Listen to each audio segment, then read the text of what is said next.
దేవుని ఘనమైన నామమునకు స్తోత్రములు.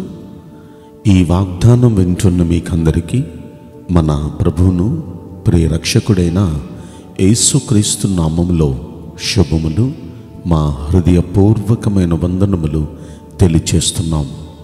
ఈరోజు దేవుని వాగ్దానం యెహోషువ గ్రంథం 1వ అధ్యాయము 6వ వచనం. నిన్ను విడువను, నిన్ను ఎడబాయను, నిబ్బరము కలిగి ధైర్యముగా ఉండుము. ఈ మంచి వాగ్దానం మన మంచి దేవుడు మనందరి వెనుకడిలో నెరవేర్చునుగాక. ఆమేన్. మన మంచి దేవుడు ఈరోజు మనతో చెప్తున్న చక్కని వాగ్దానం చూడండి. ప్రస్తుతం బయటున్న ఈ విషమ పరిస్థితులను బట్టి ఎప్పటికప్పుడు ప్రజలు భయంతో బ్రతుకుతున్నారు. భవిష్యత్తు ఎలా ఉంటుందో, ప్రస్తుతం ఈ కరోనా వైరస్, ఇది మాత్రమే కాకుండా వేరియంట్ వైరస్, అవి దాదాపు ఒక 5 తాండవాడుతున్నాయి ప్రపంచవ్యాప్తంగా. ఎటు చూచినా భయానక వాతావరణం. ఏం జరుగుతుందో తెలియదు. ఒకటేమో వైరస్కి భయపడుతూ, ఇంకొకటేమో బయటికి వెళ్ళకపోతే ఆర్థిక ఇబ్బందులు. అటు ఆర్థిక ఇబ్బందులు, అనారోగ్యం, కుటుంబ సమస్యలు, వ్యక్తిగతంగా ఎలాంటి రకరకాల భయాందోళనలో ప్రజలు బ్రతుకుతున్న ఈ సమయంలో మీరు ఏ విధంగా, ఏ భయంతో, ఏ ఆందోళనతో మీరున్నారో ఈరోజు ప్రభు మీతోనే ఈ వాగ్దానం చెప్తున్నారు. నిన్ను విడువను, నిన్ను ఎడబాయను. మన దేవుడు మనతో కూడా ఉన్నారు. ఎప్పుడు మనల్ని విడిచిపెట్టను అంటున్నారు. ఎప్పుడు మనకి దూరంగా ఉండను అంటున్నారు. ఆయన మనతో ఉంటే, ఆయన మనల్ని విడిచిపెట్టకుండా ఉంటే ఎంత బాగుండును. ఇక్కడ అంటున్నారు, భయపడద్దు, నిబ్బరంగా ఉండు, ధైర్యంగా ఉండు, నేను విడిచిపెట్టను. నిజంగా మాట ఇచ్చిన దేవుడు మాట తప్పుడు కానీ నరుడు కాదు. మన దేవుడు మనల్ని చేయి విడిచిపెట్టుంటే ఈ రోజున మనం ఏమైపోయి ఉండేవాళ్ళమో.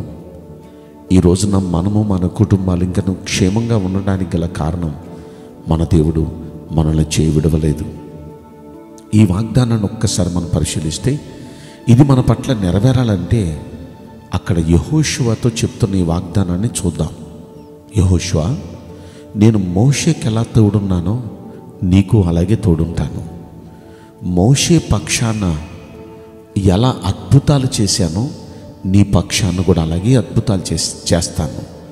అయితే నేను అలా నీకు తోడుండి అలా అద్భుతాలు చేయాలంటే నువ్వేం చేయాలి చెప్పనా? ఈ ధర్మశాస్త్ర గ్రంథాన్ని ప్రతి దినము నువ్వు ధ్యానించాలి. పగలు రాత్రి ఈ ధర్మశాస్త్ర గ్రంథాన్ని ధ్యానించాలి. ఈ ధర్మశాస్త్ర గ్రంథంలో రాయబడిన సంగతుల ప్రకారం అటు కుడికి కానీ ఎడముకు కానీ తొలగిపోకుండా ఈ ధర్మశాస్త్ర గ్రంథంలో రాయబడినట్లుగా నువ్వు జీవించడానికి జాగ్రత్త పడితే నువ్వు నడుచు మార్గం అంతటిలో నేను నీకు తోడుగా వస్తాను. ఈ రోజున ప్రియ దైవ జనాంగమా, ఆ రోజున యెహోషువతో చెప్పిన ఆ మాట అతడు నమ్మాడు. అలాగే దేవుని వాక్యానుసారంగా జీవించాడు. ప్రతిరోజు ఈ ధర్మశాస్త్ర గ్రంథాన్ని పగలు రాత్రి ధర్మశాస్త్ర గ్రంథాన్ని ధ్యానిస్తూ ఉన్నాడు. దాని ప్రకారం జీవిస్తూ ఉన్నాడు. వాగ్దానం చేసిన దేవుడు యెహోషువకు తోడున్నాడు. తోడుండటం వల్ల ఏం జరిగిందో చెప్పనా? యెహోషువ యోర్దాను నది దగ్గరికి వెళ్ళేటప్పటికి ఉరకలెత్తుతూ ప్రవహిస్తుంది. ఆ యోర్దాను నదిని ఆపేసి, గోడ కట్టినట్టుగా ఆపేసి, ఆ కిందున్న నీరంతా పొర్లి పారేటట్టు చేసి ఆరిన నెల ఏర్పాటు చేశాడు. నడుచుకుంటూ అవతలకి వెళ్ళిపోయారు ఇశ్రాయేలీలంతా. అంత మాత్రమే కాదు, భయంకరమైన పెద్ద కోటగోడ వారికి అడ్డొచ్చింది. అది యెరికో కోటగోడ. ఆ కోటగోడను కూల్చివేశాడు వారి కోసం. సాఫీగా ఆ యెరికోను వీరు స్వాధీనపరచుకోవటానికి దేవుడు కృప చూపించారు. ఇంకా అలా ముందుకు వెళితే ఒక పెద్ద యుద్ధం వచ్చింది. ఆ యుద్ధంలో వీరు పోరాడుతూ ఉన్నారు. దేవుడు వీరి పక్షా నుండి జయమిస్తూ ఉన్నారు.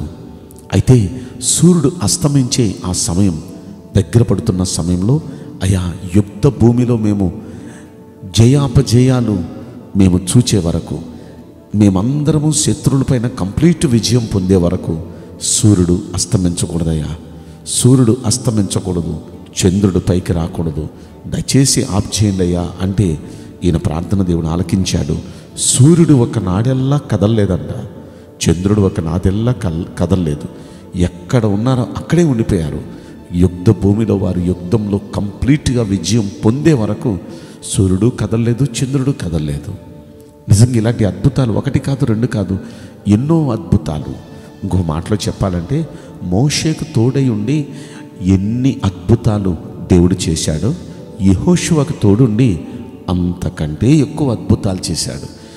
అంత మాత్రమే కాదు, అద్భుతాలు చేయటం మాత్రమే కాదు, ఇతను వాగ్దాన దేశంలో ప్రవేశపెట్టాడు.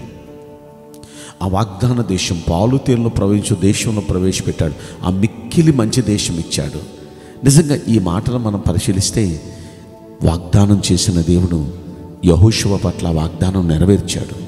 అయితే మరి యెహోషువ చేసిన పనేంటి? దేవుడు తనకు చెప్పినట్లుగా ప్రతిరోజు ఈ ధర్మశాస్త్ర గ్రంథాన్ని పగలు రాత్రి ధ్యానించాడు.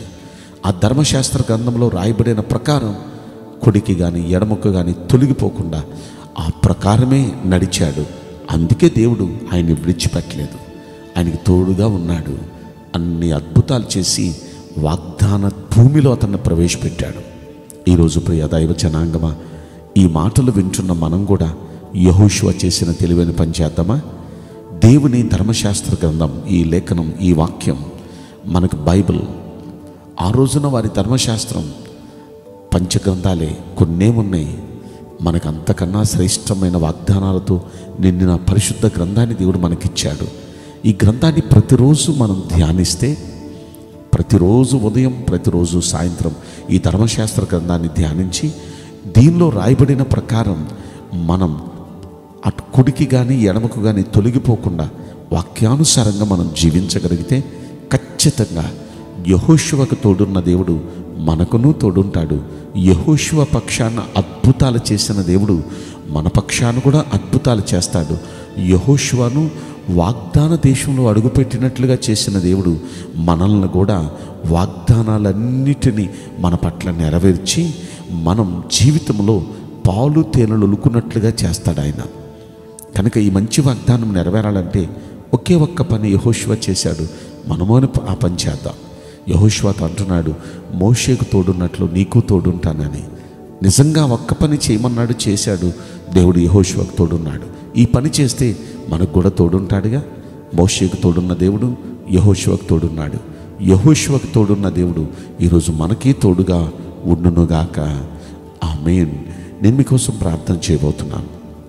పరిశుద్ధుడా, ప్రేమగల యేసు రాజా, మీ పరిశుద్ధ బంగారు పవిత్రమైన నామమునకు నిండు మనసుతో కోట్ల కొలదిగా స్తుతులు స్తోత్రములు వందనాలు చెల్లిస్తున్నాం.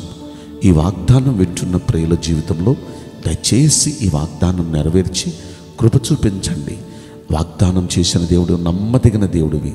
నిన్ను విడువను, నిన్ను ఎడబాయను, నిబ్బరం కలిగి ధైర్యంగా ఉండు అన్నారు.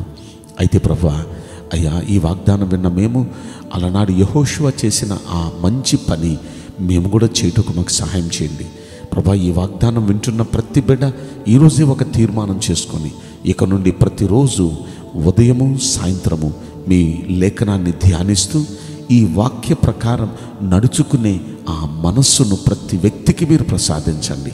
అలనాడు మోషేకు తోడున్న దేవుడివి యెహోషువకు తోడున్నారు.